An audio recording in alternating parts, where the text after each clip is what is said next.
It's got the spiky handle. Like, the lighting is different.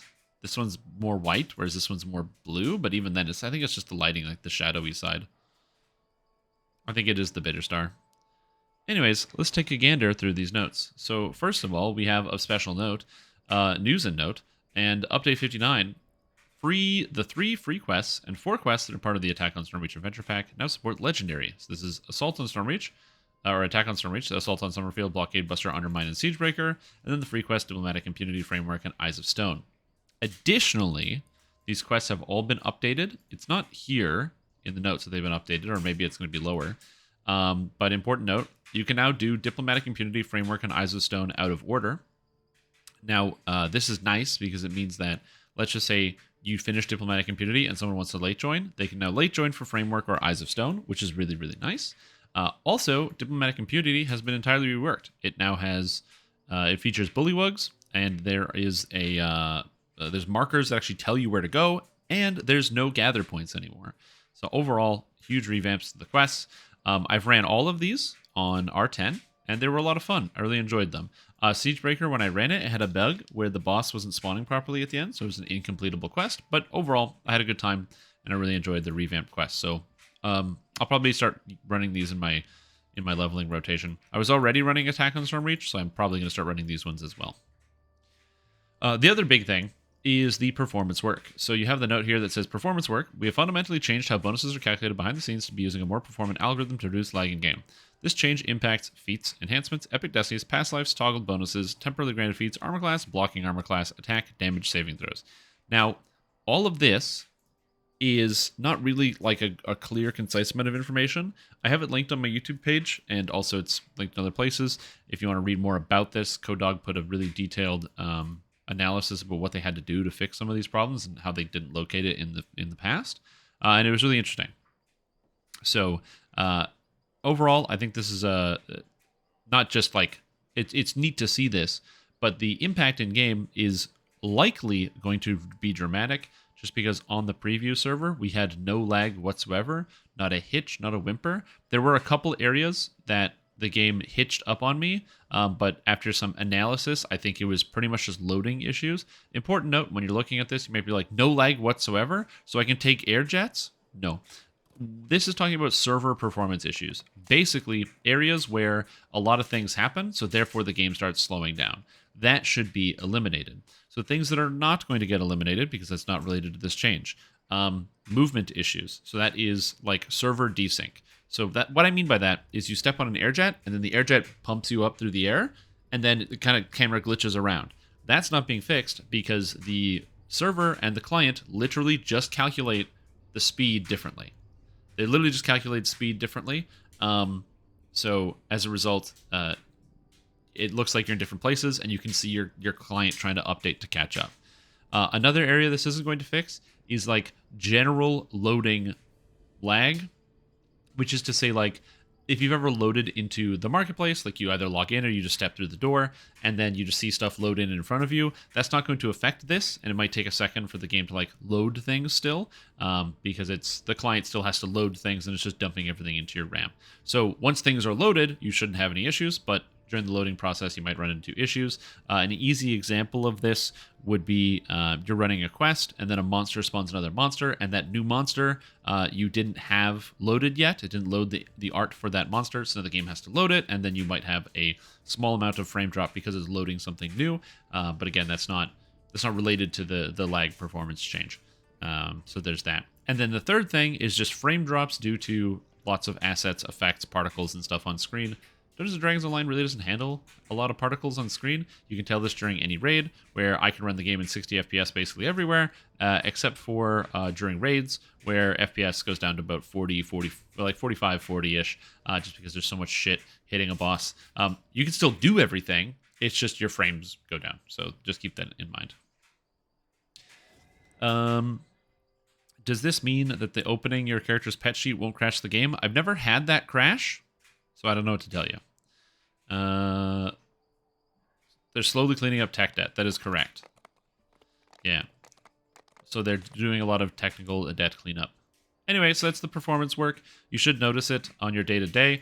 It was noticeable for me even when walking around in the marketplace. I found that my character never even had a hitch, and so it was a huge deal. So I'm excited to see these changes and how they come through. Next, we have bug fixes. Oh, so many bug fixes. So we've implemented a fix intended to address a crashing issue related to sounds. This is the Raptor crash. From talking to people who have Raptor crash, they've said that they Raptor crash less on the preview server. Or some of them said they weren't Raptor crashing. So I have not heard anyone say that logged into Lemania say that they still had Raptor crash, which is not to say that's fixed entirely, just that's a good omen. So if you're somebody who gets the Raptor crash, this would be a good time to check out once the patch goes live tomorrow. Skill augments now do what they say they're going to do. Offhand slot should no longer go missing sometimes after reincarnation as an artificer. It comes back if you log out, log in, but yeah. Spike Turban should have its proper visuals. Mirror of Glamoring has a clear explanation as to how their eligibility works. Sure. Energy, Vortex, Poison, and Negative both have the correct tooltips within the spell. I didn't know they were wrong. I've never used either of these. Web Barriers and Sacrifices can now be broken with Eldritch Blast. This is important. So the Web Barriers and Sacrifices is one of the quests at the beginning where you get the Anger Step on Korthos Island. And I think a lot of people start Warlock because it's free, and then they can't get through the web and they don't know what to do, and they're like filing a support ticket, or they're like Googling and they're like, what do I do to get through the web? The problem is you can't break every web in the game. Easy example is like the webs in Hiding in Plain Sight. So, I don't know. Still, removing roadblocks from beginning players that are confusing is a good idea. Technomage Filigree works. Divine Righteousness is now untyped and grants its correct amount of threat generation. Divine Righteousness is a Paladin Sacred Defender ability where you press it. It costs 1 turn, but then for a minute you have 100% increased aggro, or 200% aggro. It's now functioning. It used to only do 100% on melee. Now it's 200% all threat. Good for the fun tank build. Mass Suggestion has a new icon. A few pet benefit icons have changed to reflect their passive states. I don't know what this is. Black Dragon Bolt is no longer going to murder people. This was very cool. I enjoyed this. But yeah. Oh, no. You have to understand. I'm not saying that you're wrong, Turling Droam. But free-to-play games have to appeal to the lowest common denominator because somebody who is playing a not free-to-play game, you buy a game for $20, right? If you get stuck, you're going to try to figure it out because you spent $20 on this game. But if you're playing a free-to-play video game and you get stuck on the web quest and you don't know what to do, even though the game is literally telling you with the words and it's being narrated into your ears to tell you what to do, if you still get stuck and you don't figure it out, that's enough friction for somebody to uninstall the free-to-play game because there's no real cost associated with it. So you're right that people should just read the text given to them or listen to the text that's read to them, but also, like, it's a free-to-play game. They have to be a little bit more lenient and hand-holdy. Anyways, Black Dragon Bolt is no longer killing everyone, which is cool. This does a lot of damage right now. I think I got hit by one for like 500 in Wayloon, or in... no, it's like 500 damage in... not Wayloon, what was it? Stormhorns, I think? Natural fighting feats work with a Blight Wolf. So you might have noticed me and probably a lot of other people aren't playing the Blighted Wolf. It's because it doesn't work with natural fighting, which is a huge decrease on your double... It's like minus 12% double strike, melee power, physical resistance rating, and other stats. You kind of want it, so that's why people aren't doing it. There's a fix to a bank issue, which basically is if you try to move an item between your bank storage. I only know one person that is affected, but still, glad they fixed it. Soul of Cruelty, damage over time now has a cooldown. Yay! Enemies should no longer attack dead pets, defenders, and NPCs. This is important because a lot of times enemies would just keep attacking empty spaces, so now they're actually going to turn and keep attacking people, which is important. Spear of the Mornlands is a favorite weapon for Bladeforge, which is very cool. Insightful Deadly Shards can now be applied to trinkets. I didn't know it couldn't. Dark Apostate Shadow Form can now be hidden by the full character overlay option. In case there are people that don't know about this one yet, there is an option you can get called Disable Full Character Overlay Effects, and this will turn off everything. So if you don't like Fire Shield, turn it off. You don't like your Elemental Form, turn it off. So you can just turn off that, and it disables that. It's not targeted, unfortunately, so you can't turn off one thing and not the other, but still, it's nice to have. Silverfang from Dino Bone Crafting grants his listed DCs. Nice. Lightning Strike on alchemical weapons now works, which is also good. Most people don't use alchemical weapons, but still good to know. Pale Match Skeleton Knights will no longer go down in CR if you will be on level 30. That's hilarious. Dark Hunters may use specific grenades without requiring them to bypass the UMD requirements. Again, also hilarious.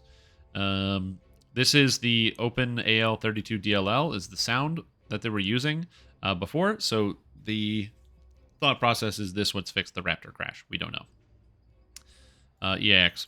And fix an issue with Nature Protector skill. Nature Protector's kill interesting VFX, which gradually causes client lag the more you use it.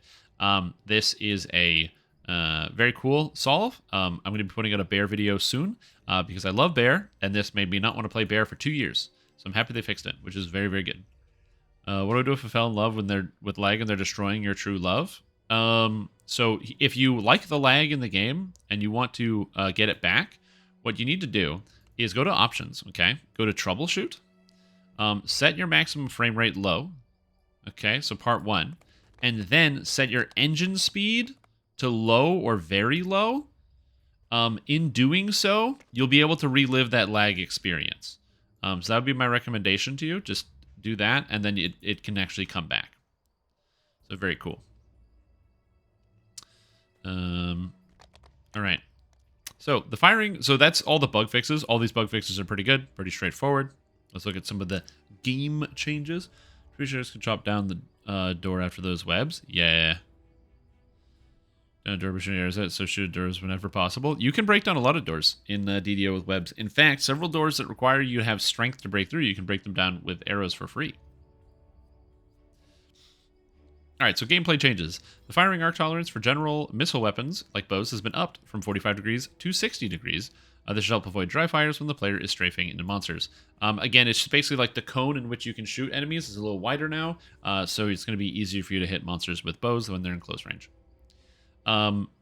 They're changing the resistance stat, so basically, if you got a bonus to saving throws like Reflex or Fortitude, it was the same as having the bonus to all saves, which was super counterintuitive. So now, instead, they're going to be increasing Reflex, Fortitude, and Will saves by 1.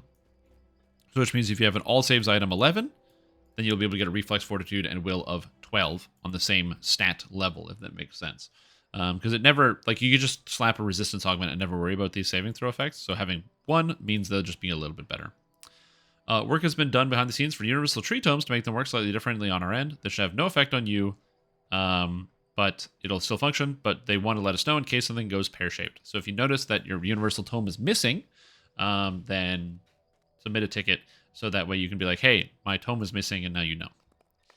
The Fast Nightmare mount is now bound to account. This is the one you get from the daily dice rolls. I don't know why you would need this to be bound to account, because if you use it, it's on your account anyway. But it is what it is, I guess. This change that's coming through: when you spot or automatically detect a secret door, a question mark will appear above your head, and when you spot or automatically detect a trap, a exclamation point icon will appear above your head. This will be visible to everyone, as well as make a sound. And this is cool because it means that if you are somebody who doesn't know where basically any trap is in the entire game, you can just like follow the rogue, and when the rogue detects a trap, so there's a big exclamation point, you can stop because you see it happen above the rogue's head, which is pretty cool, and it makes something it's audible enough for people to be able to hear it. There were a lot of complaints from people that were like they wanted they said it makes too much noise, or they want to mute it. I admittedly didn't really notice it 99% of the time, and I didn't find it to be a problem, but maybe I'm just desensitized to noise in video games. It's like I said, it just makes a little like a very low like ping, so it'll be like bong basically, and then you know that there's something there. I think this is going to be a good change for the majority of players, so hopefully some people can get some use out of this one. Good afternoon, Stream. Also, Bro Joshua Ring of Blood, welcome back to the stream team. Appreciate the support. Hope you have a fantastic day. And Duke, thank you so much. Welcome back to the stream team for 25 months. Both of you guys, welcome back. Hopefully you're doing well, and you're excited about the patch. So Fear the Wild, Great Leveler. So Great Leveler is a tier 5 ability in Fear the Wild. It sounds good and is bad. So it has a lot of problems with it. One problem is that you can't move while you're using it, which is very counterintuitive for a melee. It sounds good to use it while not moving, but then you just miss monsters and you get hit by everything. Number 2, it also misses constantly. It basically just doesn't hit monsters all the time. And on top of that, it interrupts your, it locks you into attack, so you try to animation cancel it. The only ones that can do that are animals, which is unfortunate. So they fix it. So number 1, it has a reduced duration. You can still use this while moving. It's basically just like it just slows you down a tiny bit, which is not that big of a deal. There's no pause of your ability to attack, so you can basically weave it into your attack animation, which is good. So the detect size has been increased, so it's got a bigger range. And if you empower it with adrenaline or quick cutter, it's really big. And then finally, I love this one, the extra attack bonus applied to the hit roll. This is really impactful because a lot of people who are raging generally don't have the highest attack because using stuff like power attack for the minuses to hit as opposed to precision for the plus to hit. And against higher hit armor class monsters, it can be quite challenging. With the plus 500, the Great Leveler makes it so you auto crit, or so you always critically hit. The problem is you can still not critically hit if you don't actually hit the target because you have to confirm. So this prevents that from happening. So cool ability. It basically makes Great Leveler a spell now, and anybody can use it. So it's a very neat ability. I don't know if people are going to start using it, but it's way better than it was before. Cooldown of Sacred Vial has been increased. It's basically just been nerfed to banishment. If you never use Sacred Vial from Alchemist, you might be like, oh, what's the point of this ability? Who cares? It's like, what is it? Where you use Sacred Vial? I think I have it. Oh, I don't have it. Anyway, it's a spell that requires you to have Paladin, Cleric, or Favored Soul levels to be able to use, and then allows you to dismiss monsters. So you're like, well, what's the big problem? The problem is if you use any Divine Epic Destiny, you also get the ability to use the spell, and it's crazy in stuff like Temple of Elemental Evil. It is absolutely hilarious. Anyway, they made it 10 seconds so it matches Banishment. It's probably still a good spell, honestly. But, yeah. Tsunami has been fixed, so it's no longer max cash level 25. It's maximum cash level 20. Also, its CC has been reduced down to 6 seconds. Important note, Tsunami is still one of the best level 9 spells in Dungeons & Dragons Online. And its damage just went down by 20%, and its crowd control went down by 33%. And it's still one of the best spells in the entire game, which should tell you a little bit about how good Druid is. Anyways, caster damage and Reaper difficulty has been adjusted in 7 Skull and higher, so we have this here. So basically, the damage that spellcasters do is going down in Reaper 7, 8, 9, and 10. With a higher increment down all the way through Reaper 10. Important note about this, the good casters are still good. Your sorcerers, alchemists, and druids are still going to be very strong, considering the fact that they're only doing 10% of their damage. They'll still be able to clear out pretty much an entire room if they're fully geared, and if you're not fully geared, you'll need 2 people to do it instead of 1. So it should kind of balance it out a little bit. Downside is if you're playing one of those not crazy casters like Cleric, Favored Soul, Artificer, or Bard, or Wizard. I mean, not like DC caster wizard, but like Damage Wizard. It's going to be a little bit harder for you to be in R10. I think the changes in 7, 8, and 9 aren't that big of a deal, but it's going to be a little bit more noticeable in R10. But for the most part, people also don't play those classes in that capacity, in that difficulty setting. So, I mean, it's not really a huge change. So overall, I'm in favor of the change. In theory, I would like to see them kind of broaden the scope of the changes to, instead of just changing that, kind of adjust AoE spellcaster damage as a whole and give spellcasters some good single target options, because single target damage was never really a problem here. It was mostly the AoE. But overall, still, it's a good set of changes, and it'll make the higher skulls a lot more entertaining, because right now you don't really need a tank, you don't really need to crowd control, and sometimes you don't need to be a healer or have any healers if you have like 2 druids. So you can just run like 2 druids, 2 sorks, and 2 alks, and then kind of ignore every single mechanic and not have to do the difficulty. So I'm glad they're making this adjustment. Is that going to stop those builds or those gamers? Probably not, but it will make it so that when you're melee in R10, you're not going to be just walking around through the quest. Self-healing penalty and Reaper difficulty has been adjusted. The penalty for self-healing while outside of combat is not the same as the existing penalty for healing others while in or out of combat. So for those of you that don't know, in Reaper 2, and every level after that, every Reaper level after that, you have a 4% healing penalty. So it's 4% in Reaper 2, all the way up to 36% healing penalty in Reaper 10. This applies to everyone. So your Cleric heals people for 36% less in Reaper mode. The reason for this is to make it so that, it's harder, just an added challenge. However, in all Reaper difficulties is a minus 60% self-healing debuff, which means that if you're playing in Reaper 10, you heal yourself for only 4% of the total amount you would normally heal, and in Reaper 1, you're only healing yourself for 40%. It's the reason why drinking potions is so annoying in that difficulty. This change is making it so when you're not in combat, you'll be able to just drink your potions or do whatever. Some people are worried about that this will make a lot of the game too easy, but again, you still can't heal yourself in combat. You get hit by a Plague Reaper, or you just have a single monster trying to fight you, and your self-healing is going to be limited or be non-existent if you're in the case of Reaper 10. So, but being able to heal outside of combat will just be nice in those situations where either you're playing by yourself, or you're playing in a group that doesn't have a lot of healers, or your healer's out of mana, so you just drink the potions that you happen to have on your belt. It's going to kind of amp up some of those opportunities. Now, a lot of people do have a good question, which is how do you know when you're in combat versus out of combat? And there's two easy answers for this. Basically, the combat state is triggered when a monster is trying to get to you. So if a monster is trying to get to you, then you are in combat. So that means if you aggroed a monster and then it's some archer and you left it 2 rooms behind, you might still be in combat because the archer might still be trying to get to you.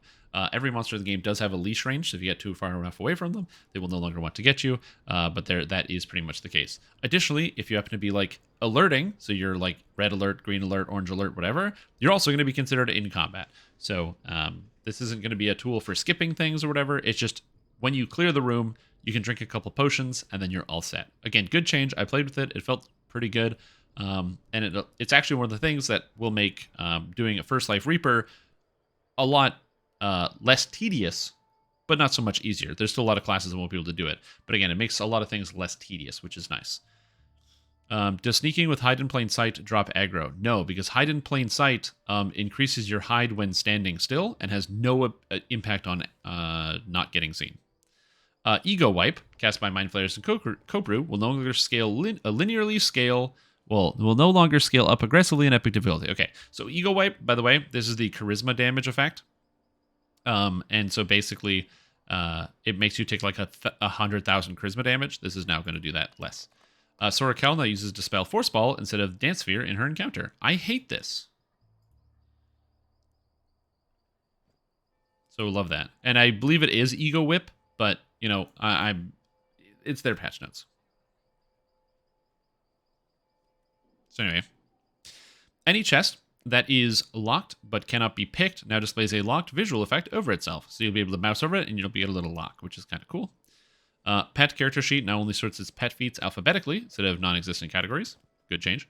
Character sheets saving throw labels no longer cut off. Cool. And the crafting storage sort should no longer reset if you have over options. Overall, this is a nice change, and I'm very much looking forward to pretty much everything coming in the patch. I see no downsides to this one. So Droam, very excited, and I can't wait for it to come out. I have to wait for it to come out because this is update 59, which comes out tomorrow. And unfortunately for me, it is today.